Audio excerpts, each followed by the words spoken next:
Nuova tragedia, si ribalta a barcone a Lampedusa, annegate 7 donne e bambini dispersi. Iniziativa di Acquarinto Realmonte. Consigli antitruffa per prenotare una casa vacanze, una campagna per aiutare i meno esperti. Personaggi illustri e piazze d'Italia, c'è anche Andrea Camilleri tra i grandi protagonisti italiani. Federico Fashion Style, ospite della Scuola Professionale dei Mestieri Euroform.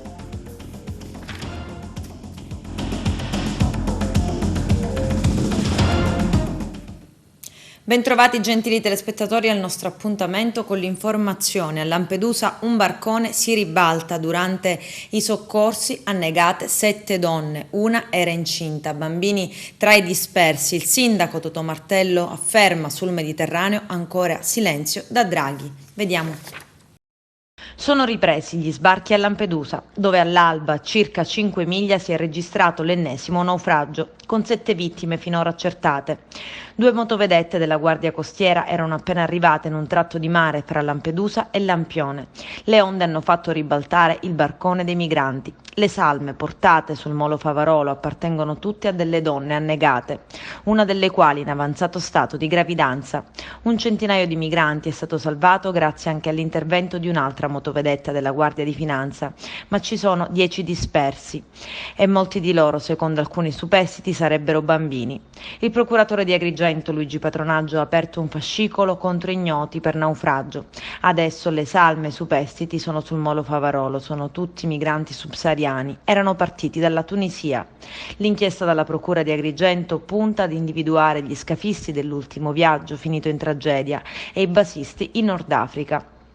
E sono 256 migranti approdati a partire dalle 3:30 con 4 diversi barconi. 3 imbarcazioni sono state soccorse al largo. La quarta, con 6 tunisini a bordo, è invece riuscita ad arrivare alle 7 circa direttamente in porto. Anche ieri c'erano stati 4 sbarchi sull'isola con un totale di 136 persone. Nel centro di prima accoglienza sono state avviate le procedure di identificazione di tutti i nuovi arrivati, che vengono anche sottoposti a tampone rapido anti-Covid da parte dei sanitari. Passaggi indispensabili coordinati dalla Polizia di Stato per pianificare i trasferimenti o verso la terraferma o sulle navi quarantena. Non si vuole prendere coscienza di quello che succede nel Mediterraneo, non vale a nulla la solidarietà che adesso ci arriverà, perché la solidarietà deve essere vera e concreta. È lo sfogo del sindaco di Lampedusa Totò Martello, che attacca il presidente del Consiglio Mario Draghi per il suo silenzio sull'emergenza. Continua, dice il sindaco di Lampedusa, il silenzio di Mario Draghi. Sono passati 15 giorni, se non di più, da quando ho chiesto d'essere convocato per discutere di quello che avviene nel Mediterraneo. Ed essendo presente sul territorio potrei sicuramente portare, prosegue Martello, una visuale diversa sul fenomeno. E chiede nuovamente un incontro. Non si può continuare, prosegue, con la logica di una continua emergenza. Bisogna affrontare il fenomeno con un approccio differente, libero dalle speculazioni della contrapposizione politica, incentrato sulla vera tutela dei diritti umani. E bisogna farlo subito, perché mentre la politica continua a discutere, la gente muore in mare. E ci spostiamo a Realmonte, dove l'associazione Acquarinto, che da anni si occupa di accoglienza, ha organizzato un'iniziativa con i migranti. Il nostro direttore Arturo Cantella. Nell'ambito delle iniziative organizzate per ricordare la giornata mondiale del rifugiato, l'associazione Acquarinto SAI di Agrigento ha organizzato una serie di incontri nei propri luoghi, sede dei centri di accoglienza. A Realmonte si è svolta una di queste, denominata Spizziculianno Intra Livaneggi. Qui a Realmonte abbiamo voluto inserire una delle tante attività che Acquarinto ha voluto realizzare per la giornata mondiale del rifugiato. Questa attività che il progetto SAI di Realmonte ha realizzato si intitola proprio Spizziculianno Intra Livaneggi. Perché questo? Perché Giusy Naso, la referente del progetto di SAI di Realmonte, ha voluto valorizzare i vicoli, le vie, gli angoli sconosciuti di Realmonte, che sono anche sconosciuti o meno poco valorizzati anche dai cittadini, dai locali, e che invece sono bellissimi. Quindi Acquarinto ha voluto proprio dare vita con una passeggiata tra i vicoli dove i ragazzi, noi, il sindaco ci siamo fermati in posti, in angoli particolari, e abbiamo apprezzato, insomma, le bellezze antiche, belle e nascoste di Realmonte. All'interno di questa attività alla fine ci sarà uno spettacolino di un prestigiatore che intratterrà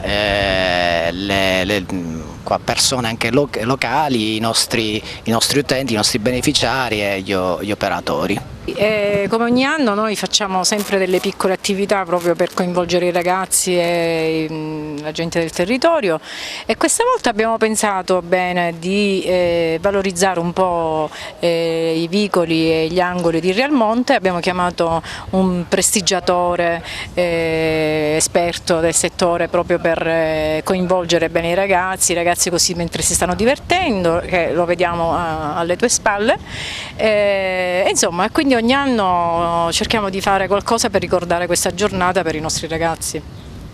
Senti, un'attività sicuramente interessante, intensa e partecipativa quella che voi fate qui a Realmonte, caratterizzata anche dal modo come i ragazzi si pongono verso la gente realmontina. Sì, questa è una realtà proprio che devo dire accoglie veramente i ragazzi nostri beneficiari, perché a parte nel lavoro, cioè che chiamano ogni giorno perché vogliono inserirli anche nel contesto lavorativo, sono ragazzi che hanno fatto amicizia. Devo dire che la città di Realmonte accoglie bene ed è bellissima questa cosa. Noi siamo molto soddisfatti dell'operato di questi ragazzi, dell'integrazione che c'è, che a Realmonte è reale, perché queste persone, questi ragazzi hanno l'opportunità di confrontarsi con la nostra cultura, hanno un rapporto di reciprocità con la cittadinanza di Realmonte e sono stati sempre accolti nel migliore modo, che è quello di scambio reciproco e di ricchezza reciproca. Oggi una giornata particolare che avete vissuto stando insieme? Assolutamente sì, noi siamo convinti che Realmonte debba crescere attraverso la bellezza e l'arricchimento culturale, l'accoglienza è una bellezza e pertanto siamo fortemente convinti che grazie a questa reciprocità, grazie a questa ricchezza, anche sotto questo profilo si può crescere nella giusta direzione. Voi siete un centro che accoglie a Realmonte, inseriti nel progetto del Ministero? Sì, noi abbiamo da anni e ospitiamo questi ragazzi con l'associazione Acquarinto, che opera sempre in modo discreto, puntuale, dove ci sono grandi professionisti che fanno sì che le differenze diventino una vera e propria ricchezza e garantiscono a questi ragazzi un reale inserimento. Avete anche un protocollo d'intesa su che cosa? Acquarinto fa parte del tavolo della solidarietà, anche quest'estate noi avremo i ragazzi, ci aiuteranno in tante attività, GRES e altre manifestazioni culturali. Allora Momo, parliamo di questa situazione qui a Realmonte, di questa integrazione, ti trovi bene della giornata di oggi? Dimmi qualcosa. Mi trovo l'integrazione a Realmonte si passa bene. Mi sento molto bene e con alcun problema, difficoltà con amici e altre persone. I carabinieri della stazione di Licata hanno arrestato un operaio di 22 anni originario del Marocco per resistenza, minaccia, oltraggio a pubblico ufficiale e danneggiamento. L'uomo, senza alcun apparente motivo, si è scagliato contro il carabiniere che lo aveva accolto all'interno della caserma e minacciato gli altri colleghi. Poi ha danneggiato anche un'autovettura con colori di istituto in dotazione alla medesima stazione, colpendola violentemente con calci e pugni. Durante il tentativo di fuga, l'aggressore è stato bloccato, definitivamente arrestato. Su disposizione della Procura della Repubblica di Agrigento, il giovane è stato trattenuto nelle camere di sicurezza in attesa della celebrazione del rito direttissimo presso il Tribunale di Agrigento. Fortunatamente i carabinieri nel corso della colluttazione non hanno riportato lesioni. Al processo di secondo grado in corso innanzi alla Corte d'Assise d'Appello di Palermo nell'ambito dell'inchiesta sulla presunta trattativa tra Stato e mafia all'epoca delle stragi, la Procura Generale, a conclusione della requisitoria, ha invocato la conferma delle condanne inflitte in primo grado il 20 aprile del 2018 ed ha chiesto tra gli altri 12 anni di carcere a carico del generale dei Carabinieri del ROS Mario Mori, già capo del servizio segreto civile. Il difensore di Mori, l'avvocato Basilio Milio, ha affermato durante la sua arringa: la trattativa tra Stato e mafia non è mai esistita, è una favoletta inventata. I dettagli nel servizio. Una favoletta inventata, data in pasta all'opinione pubblica per distrarla da storie poco commendevoli. Una dicitura che fa storcere il naso, quella sulla cosiddetta trattativa tra Stato e mafia, mentre il generale Mario Mori è da anni vittima di un killeraggio mediatico, di una giurisdizione politico-mediatico che tace davanti all'indagine mafia appalti, perché a parlare l'avvocato Basilio Milio, legale storico del generale Mario Mori. Il legale parla per oltre 4 ore davanti alla Corte d'Assise d'Appello di Palermo prima di chiedere l'assoluzione per l'ex ufficiale dell'arma perché il fatto non sussiste. Una arringafiume con una breve pausa nell'aula bunker del carcere Pagliarelli di Palermo per dire che la trattativa tra pezzi dello Stato e boss mafiosi non è mai esistita e che il generale Mario Mori e il colonnello Giuseppe De Donno chiesero l'interlocuzione di Vito Ciancimino nell'ambito di una attività info-investigativa per la cattura di latitanti, come dice anche la sentenza di assoluzione dell'ex ministro Calogero Mannino. Altro che trattativa, ripete l'avvocato, ad approfondire la questione sono i colleghi dell'ADN Cronos, rivolgendosi direttamente alla Corte d'Assise d'Appello di Palermo presieduta da Angelo Pellino e legale di Mori. Ha ancora detto: dovete ristabilire la verità anche per i giudici Falcone e Borsellino e per chi è morto per combattere la mafia, e ai giudici popolari. Voi qui siete colleghi di Falcone e Borsellino, ricordatevelo. Poi Milio ricorda ancora la frase pronunciata da Paolo Borsellino il 18 luglio del 92, il giorno prima di essere ucciso nella strage di Via D'Amelio, quando disse alla moglie Agnese: non sarà la mafia a uccidermi ma i colleghi e altri che lo permetteranno. E ricorda anche la frase detta da Borsellino alla presenza dei suoi colleghi Alessandra Camassa e Massimo Rosso che lavoravano con lui: un amico mi ha tradito. Borsellino non si poteva riferire ai carabinieri, dice ancora il legale. Nel verbale di interrogatorio del 14 luglio 2009 Alessandra Camassa, oggi presidente del Tribunale di Marsala, aveva raccontato per la prima volta quell'episodio, specificando che lo sfogo di Borsellino era stato susseguente ad alcune domande che lei e il collega Russo gli avevano posto sui pericoli cui si esponeva, tra l'altro interessandosi alle indagini relative alle stragi di Capaci e al processo di Senaula. Ricordo che il giudice Borsellino si alzò dalla sedia, si distese sul divano manifestando stanchezza e avvilimento, iniziò a lacrimare in modo evidente e ci disse: non posso credere che un amico mi abbia potuto tradire. Io e il collega Massimo Russo siamo rimasti sorpresi. Questo pianto all'epoca mi impressionò. Non avevo mai visto Borsellino piangere. Paolo era particolarmente turbato in quel periodo. La Procura Generale di Palermo di recente ha chiesto alla Corte d'Assise d'Appello di confermare le condanne inflitte in primo grado a boss, ex carabinieri e politici imputati di minaccia a corpo politico dello Stato nel processo sulla cosiddetta trattativa fra Stato e mafia. In primo grado il boss Luca Bagarella fu condannato a 28 anni di carcere, a 12 12 gli ex ufficiali del ROS Mario Mori e Antonio Subranni, l'ex senatore di Forza Italia Marcello Dell'Utri e l'ex medico fedelissimo di Totorina Antonino Cinà. 8 anni la pena inflitta all'ex capitano del ROS Giuseppe De Donno. La Corte in primo grado aveva inoltre dichiarato il non doversi procedere nei confronti del collaboratore di giustizia Giovanni Brusca per intervenuta prescrizione, visto il riconoscimento delle attenuanti previste per i collaboratori di giustizia. Anche Massimo Ciancimino era stato condannato a 8 anni per calunnia e concorso esterno, ma poi nel secondo grado la sua posizione è stata stralciata perché il reato è andato in prescrizione. Il generale Mario Mori ha minacciato no il governo, dice ancora Emilio, perché questo è il reato per cui il generale Mori è stato condannato a 12 anni ed è ancora sotto processo. Qui si è parlato di trattativa vera o presunta, ma anche nella requisitoria non si fa riferimento alcuno alla minaccia, che è il vero reato al centro di questo processo. Mori ha minacciato no il governo nel 93, come ritenuto in sentenza. Le aringhe difensive proseguiranno lunedì prossimo 5 luglio con l'intervento del legale del colonnello Giuseppe De Donno, l'avvocato Francesco Romito.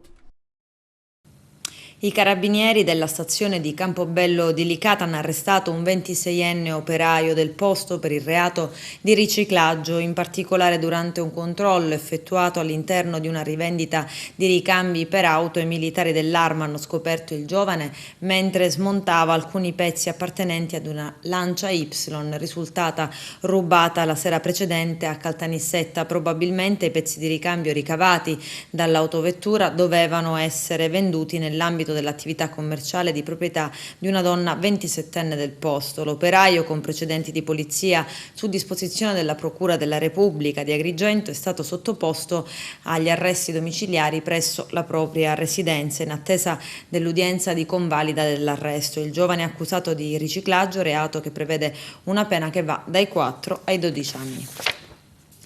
Prenotare le vacanze online, Vademecum su come evitare le truffe. I dettagli nel servizio.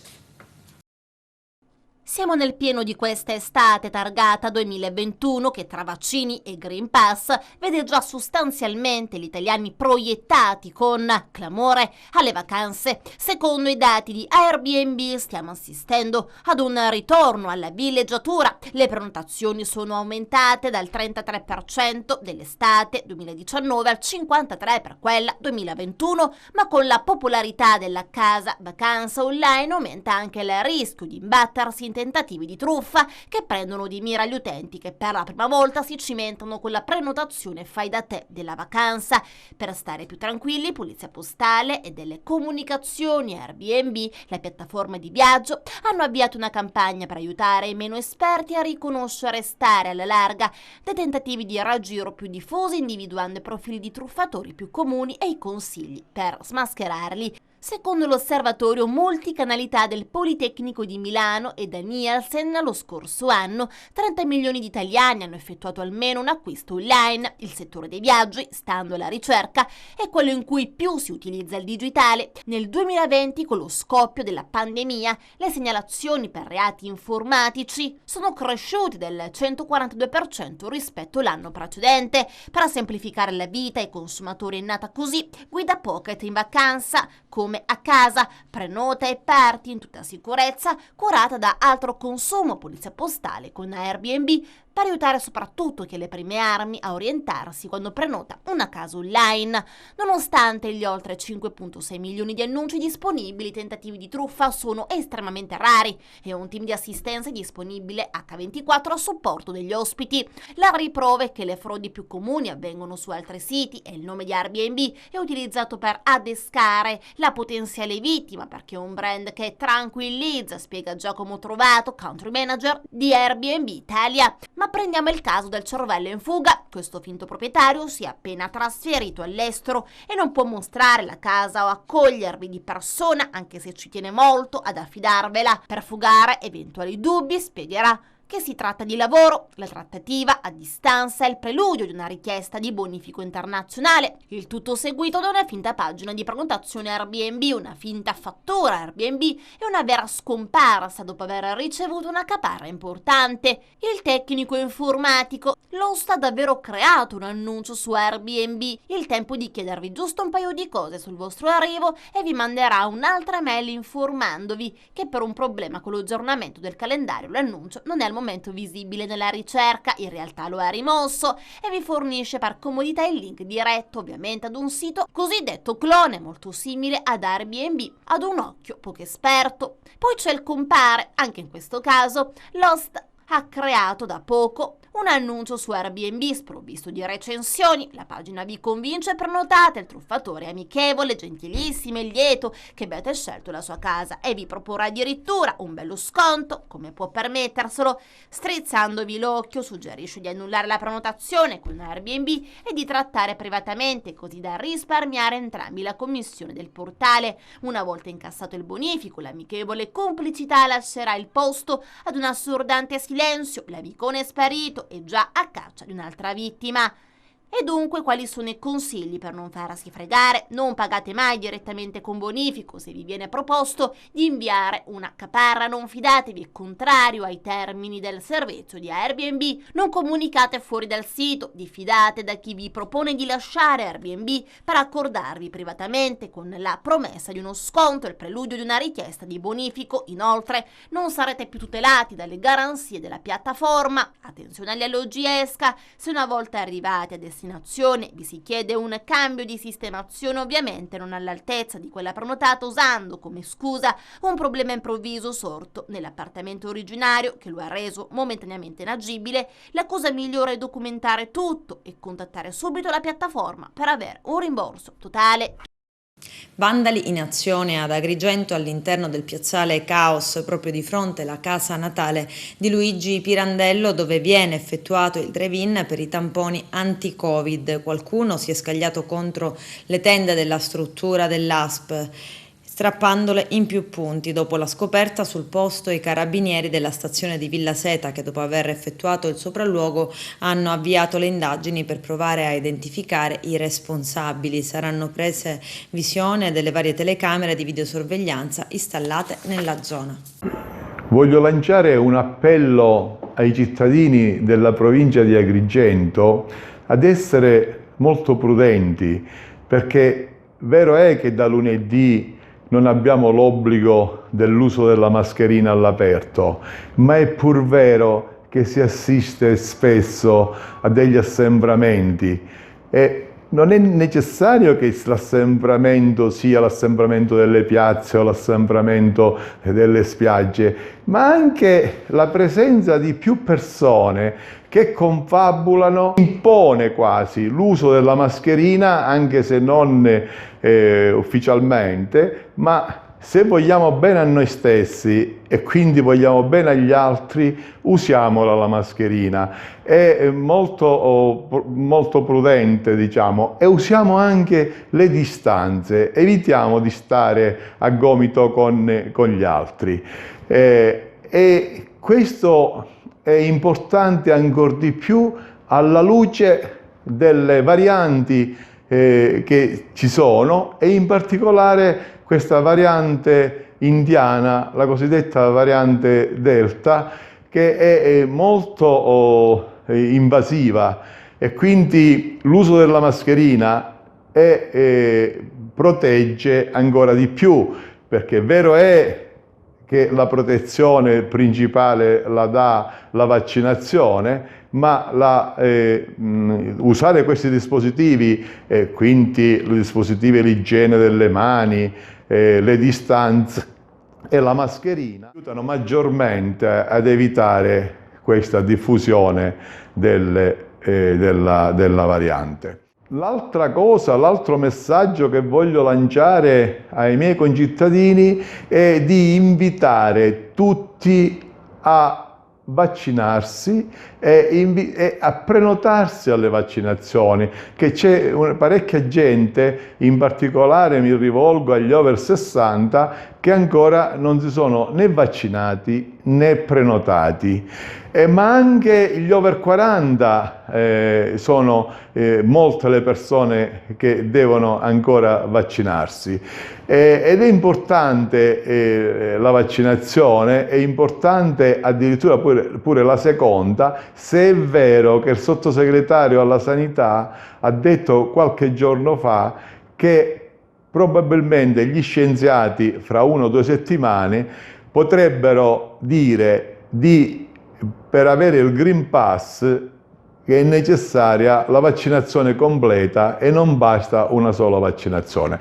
Questa la dice lunga sulla pericolosità di queste varianti. Nuovi francobolli con personaggi illustri e piazze d'Italia. C'è anche Andrea Camilleri. Arturo Cantella.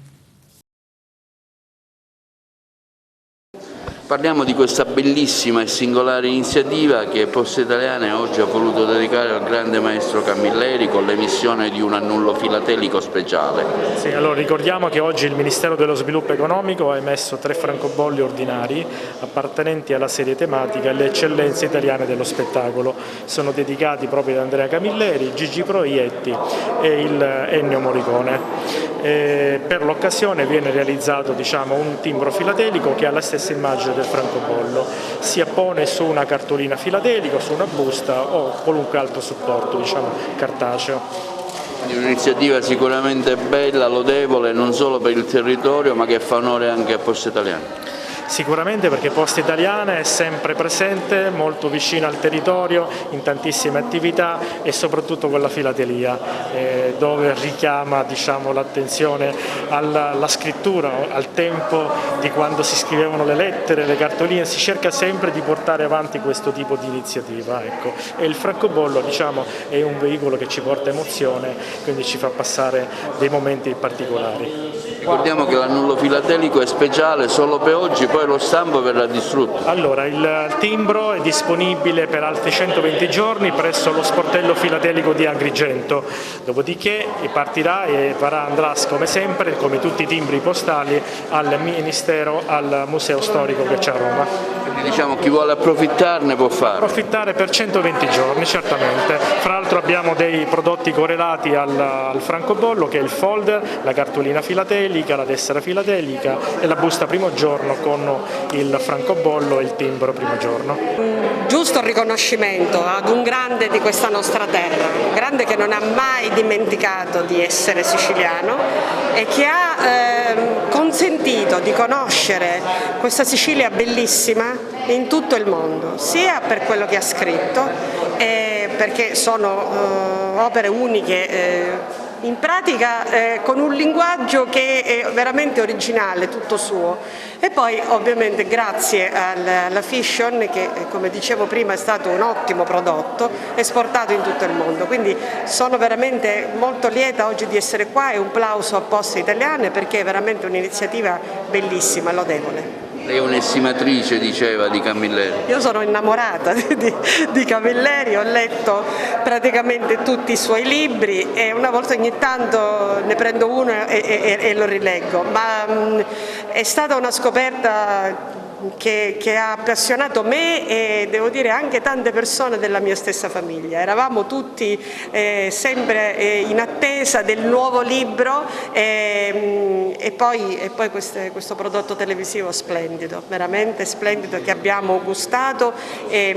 Mi sono trovata anche all'estero e per caso, accendendo la televisione, ho visto pezzi di Montalbano anche in francese, quindi per dire siamo in presenza di una cosa unica. Lui ha fatto tantissimo, un genio, ecco, secondo me un genio dei nostri tempi, un siciliano che ha fatto grande il nome della Sicilia. Sì, è un evento straordinario che Poste Italiane insieme al MISE, al Ministero per lo Sviluppo Economico, ha deciso di effettuare, di celebrare qui in questa città gli altri saranno effettuati a Roma. In contemporanea eccellenza dello spettacolo, veramente dei geni assoluti come Ennio Morricone, Gigi Proietti e Andrea Camilleri, celebrati oggi qui a Porto Empedocle. Ed è un segnale bellissimo, il riconoscimento anche di questa città che è stata fonte di grandissima ispirazione per il maestro, e diciamo Porto Empedocle, Andrea Camilleri e Porto Empedocle, nel senso che c'è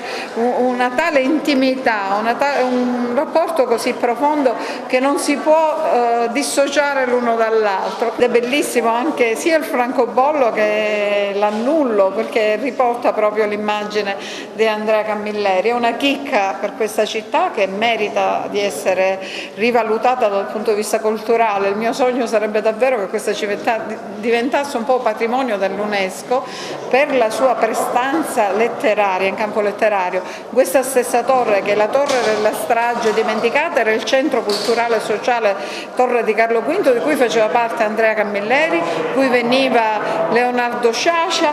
Ieri abbiamo celebrato il genetiliaco di Luigi Pirandello, e qua ci sono le spiagge dei due grandi scrittori, la spiaggia del Caos e la spiaggia Marinella. Quindi diciamo che chi venisse qui al mare non gusterebbe soltanto il solito turismo balneare, ma un turismo che sa di letteratura, sa di cultura, sa di poesia e di tanto altro. In vista del post-Covid, l'estate 2021 in Pedoclina organizzerete qualcosa? Ma certamente, ancora stiamo appunto organizzando, anche perché è praticamente di ieri la possibilità di effettuare spettacoli, c'è stato un allargamento delle maglie, quindi abbiamo concordato anche con le autorità di sicurezza, perché si devono predisporre almeno 15 giorni prima gli eventuali spettacoli, e quindi, non sapendo della possibilità di effettuarli, siamo in fase di programmazione, ma sicuramente faremo tante cose belle come negli anni passati e speriamo ancora meglio, insomma. Vestiti firmati con la stamperia clandestina, 3 indagati per contraffazione. Vediamo. I finanzieri del Comando Provinciale di Messina hanno scoperto all'interno di un seminterrato in una palazzina sita in Saponara Marittima un vero e proprio opificio artigianale occulto. Dentro sofisticati macchinari professionali di alto livello tecnologico ed apparecchiature informatiche destinate alla realizzazione di loghi di famosi marchi, nonché numerosi capi di abbigliamento pronti ad essere falsamente etichettati e commercializzati soprattutto online. Avvalendosi dell'ausilio dei consulenti delle società responsabili della tutela dei marchi riprodotti sui capi messi in vendita, i finanzieri avevano accertato l'illecita attività di vendita online. Da qui la segnalazione alla Procura della Repubblica di Messina, che delegava i finanzieri del gruppo del capoluogo peloritano a svolgere ulteriori indagini e acquisire più puntuali elementi investigativi, disponendo diverse perquisizioni. All'esito dell'attività investigativa è arrivata la conferma del quadro indiziario inizialmente emerso. All'interno di uno scantinato di una normalissima palazzina condominiale, 3 messinesi di 38, 42 e 63 anni avevano allestito una stamperia clandestina dotata di tutta la strumentazione necessaria per trasformare anonimi capi d'abbigliamento in prodotti riproducenti noti marchi. Nel dettaglio venivano rinvenute 736 etichette termoadesive riproducenti il marchio di prestigiose case automobilistiche e motociclistiche predisposte per essere apposte su capi di abbigliamento, nonché 55 capi, maglie e felpe, già confezionati per essere illecitamente immessi sul mercato, 2000 capi circa tra maglie, felpe e accessori vari, pronti per la stampa. Alla luce di quanto accertato, venivano in definitiva sottoposti a sequestro i capi contraffatti, le etichette e l'abbigliamento non ancora etichettato, nonché tutti i macchinari destinati all'illecita attività e perfino l'immobile, il tutto per un valore complessivo di oltre 150.000 euro. I responsabili sono stati denunciati alla Procura della Repubblica di Messina per i reati di contraffazione di marchi.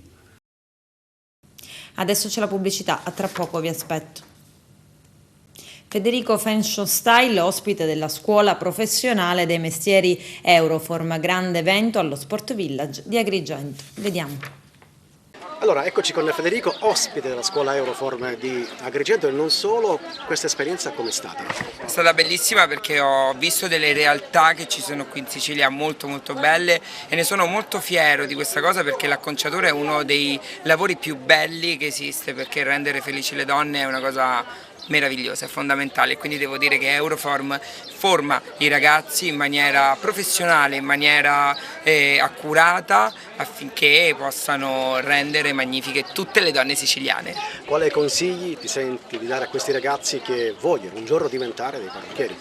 Il consiglio è sicuramente sempre di non smettere mai, di andare sempre avanti, di frequentare sempre le scuole, le accademie professionali affinché possano imparare bene il mestiere senza fare errori, perché il lavoro del parrucchiere è un lavoro molto importante, non è da sottovalutare e si deve fare in una maniera perfetta. Tante domande da parte degli allievi, un botta e risposta, tante opinioni a confronto, una bella giornata.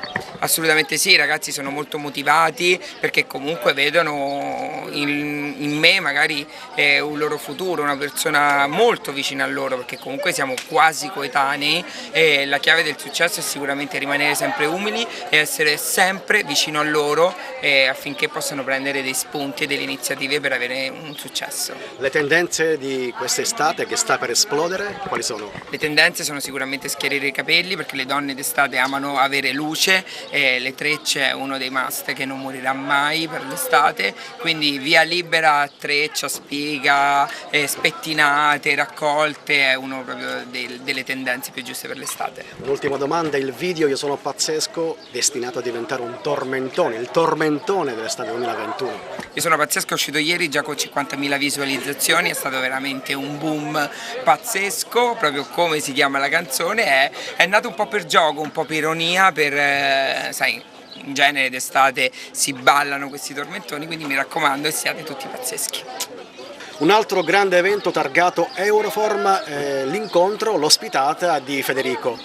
Sì, abbiamo fortemente voluto questo grande personaggio di successo dell'acconciatura, ma in genere del fashion style come il suo marchio. È un percorso che è iniziato a Gela ieri, oggi la conferma ad Agrigento e più tardi saremo a Palermo, un circuito di 3 sedi, ma con Federico abbiamo allacciato un rapporto di collaborazione.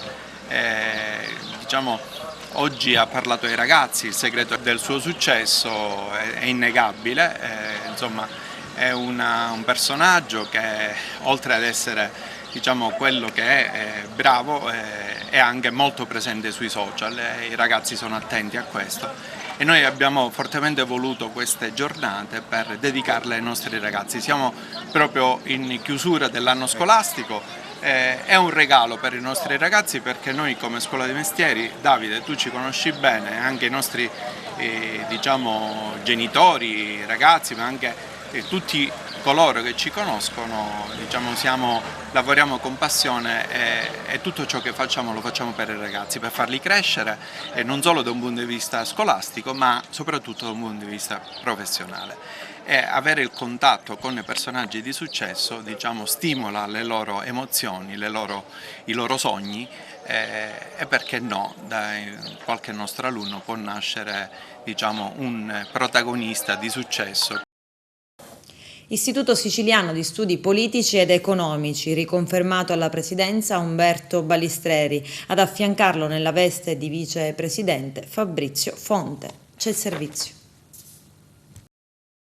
Ero già nel consiglio di amministrazione, per tutta una serie di ragioni per me è un motivo veramente di vanto e di prestigio anche sul piano personale, ma voglio dirottare tutto il mio impegno appunto sulla crescita ulteriore dell'ISPE, che è uno degli istituti di alta cultura riconosciuti dalla regione siciliana da sempre. Oltre 40 anni di attività, 500 tra convegni e tavole rotonde, centinaia e centinaia di pubblicazioni. Spero di poter dare anche il mio piccolo contributo con questa nuova veste, appunto una veste che mi impegna ulteriormente e che mi vedrà anche più presente su Palermo per tutta una serie di ragioni per implementare appunto le attività del nostro istituto. Ho avuto un grande maestro che è Dino Grammatico, che fu presidente per oltre 20 anni dell'ISPE fino alla sua scomparsa, quindi diciamo c'è anche un'eredità che io ho voluto raccogliere, mi rallegra, mi rende felice e che adesso mi vede appunto impegnato in prima linea per continuare a portare avanti dal punto di vista culturale la crescita della società siciliana. C'è qualcosa che tieni in sintesi in particolar modo con questo tuo impegno per portare avanti? Stringere dei rapporti con le università siciliane, almeno con le 4 realtà accademiche più importanti, vediamo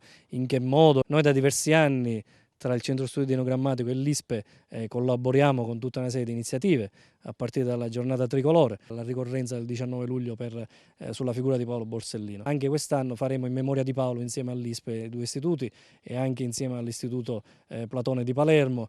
Faremo una bella cosa, una bella manifestazione che farà riascoltare appunto in memoria di Paolo le parole dette nel 1989 in un convegno organizzato dall'ISPE a Palermo, proprio del magistrato che per noi rappresenta un eroe assolutamente indimenticabile della nostra terra. Io ho iniziato giovane a muovermi nel campo della cultura, ovviamente con dei passi molto modesti, come è giusto che fosse. Mi vengono in mente tutte quelle figure che in questi anni mi sono state vicine e che attraverso collaborazioni, riflessioni, confronti, non sempre a volte accondiscendenti, ma il confronto ti fa crescere, ti portano a fare delle riflessioni appunto sulla società siciliana e soprattutto sul fatto che non cresca come dovrebbe essere.